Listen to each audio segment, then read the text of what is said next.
ஒரு சிஷியை என்ன பண்ணுறான், குரு சொன்ன வார்த்தைக்கு தான் வந்தாப்புல அவன்கிட்ட இருக்கிற எல்லாத்தையும் அடுத்தவங்கள்ட்ட கொடுத்துட்டு இவன் ஒரு அரை வேஷ்டியை மட்டும் கட்டிட்டு ஊருக்கு வெளியில் போய் உட்காந்து தியானம் பண்ணிகிட்டு இருந்தான்.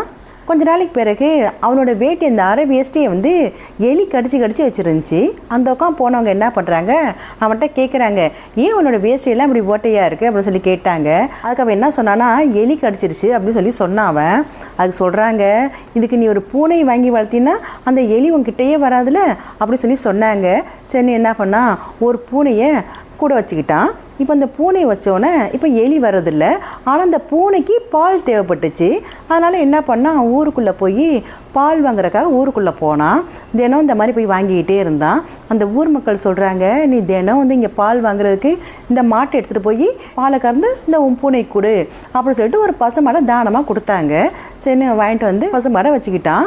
அந்த பசுமாட்டில் பால் கறக்கிறதுக்கு ஒரு ஆள் வச்சுக்கிட்டான்.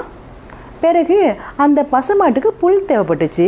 அப்புறம் என்ன பண்ணால் மறுபடியும் ஊருக்குள்ளே போகிறான். ஊருக்குள்ளே போய் புல் எடுக்கிறதுக்காக போனான். இதை பார்த்துட்டே இந்த ஊர் மக்கள் சொல்கிறாங்க, இப்படி நீ தினம் புல் எடுக்கிறதுக்கு நீ இந்த ஊருக்கு வெளியில் ஒரு புறம்போக்கு நிலம் இருக்குது, நீ அதில் புல்லை பயிர் பண்ணிக்க அப்படின்னு சொல்லிட்டு அந்த புறம்போக்கு நிலத்தை கொடுத்துட்றாங்க கொஞ்சம்.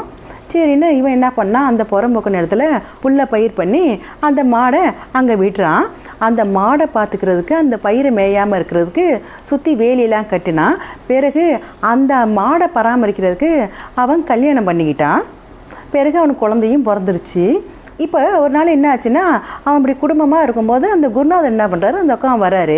இப்போ குருநாதர் என்ன பண்ணுறாரு, அந்த சிஷியன்ட்ட கேட்குறாரு, என்ன சிஷியா, வீடு மனை மாடு மனைவி மக்கள்னு சொல்லி குடும்பமே இப்படி செட்டில் ஆகிட்டியே, எப்படி அப்படின்னு சொல்லி கேட்டார். அதுக்கு அவன் என்ன தெரியுமா சொன்னான், சிஷியன், சாமி இது எல்லாமே ஒரு அரை வேஸ்டினால் வந்தது தான் அப்படின்னு சொன்னால் அந்த சிஷியன் அந்த குருநாதர்கிட்ட